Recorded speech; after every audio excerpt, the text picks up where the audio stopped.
Before this video begins, I would just like to say, yes! To the past Aster who said this isn't happening, go eat a foot! Well, to be fair, I did say that the silhouette changes will be reserved for 5-star skins, given all the skins we had before were 4 stars, but I don't care, we got high ponytail Diluc! The next 5-star skin for Diluc showcases a whole bunch of idle animations, effects, and silhouette changes that we can most likely expect from other 5-star skins. And the most important part of the skin is the lore implications. Unlike the other skins that seem to be only connected with present events, Diluc's 5-star skin has a lot of resemblance to his past. So today, I'm going to be breaking down the lore of the skin and potential theories for the event featuring the Red Death of Night. From a design standpoint, you can see the skin itself has a lot of design elements that kind of resemble other Fatui agents.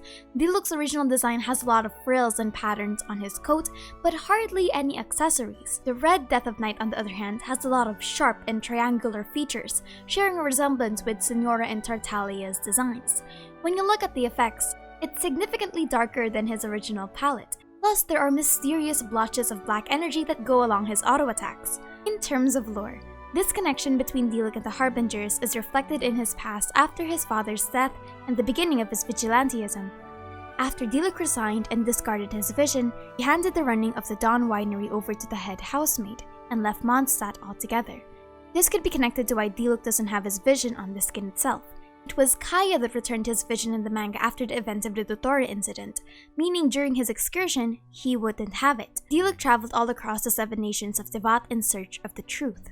All clues pointed toward the behemoth of an organization, the Fatui. He learned that they made counterfeit visions in secret, calling them delusions. A delusion could amplify the power of its bearer to its extreme, and also carried the risk of backfiring. That was what had caused his father's death. Diluc knew he may never know the full truth, but that could never stop him from pursuing it. He sought off his hunt. Determination burned like fire in his heart. Unfathomable enigmas and never-ending battles could not sway him from his course. He pressed on relentlessly, scarred but undeterred, like a fiery tornado burning through the dense fog of mystery.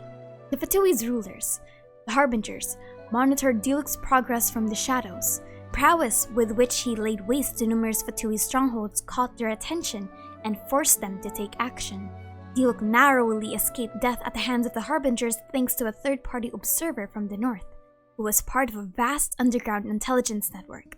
The observer claimed to have been watching Diluc for some time and approved of his methods. After his close encounter with death, Diluc took a long, hard look at his past and the anger he had harbored for so long. Acknowledging his shortcomings, he decided to join the underground intelligence network. Just like when he had first joined the Knights of Favonius, Diluc committed himself fully to his work. His new talents and skills saw him rise steadily through the ranks into the upper echelons of the network. The network was made up of volunteers.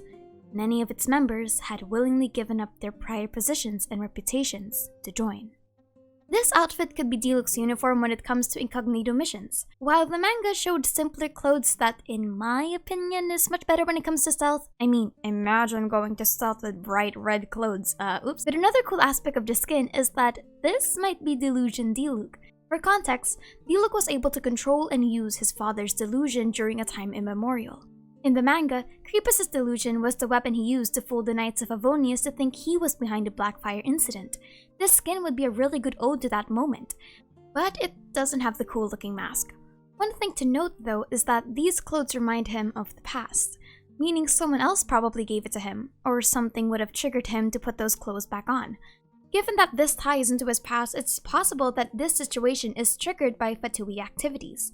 I don't think we'll see any Harbingers during this event given that this is Diluc's main event, but this might be a precursor to the possible Harbinger problems in Sumeru. Who knows? Maybe Diluc's event would finally reveal what's happening in Sumeru given that next patch after this is 3.0. But that's it for me today. I'm just really happy we have a high ponytail Diluc even though he is pretty expensive. Anyway, my name is Aster and thank you for chilling with me.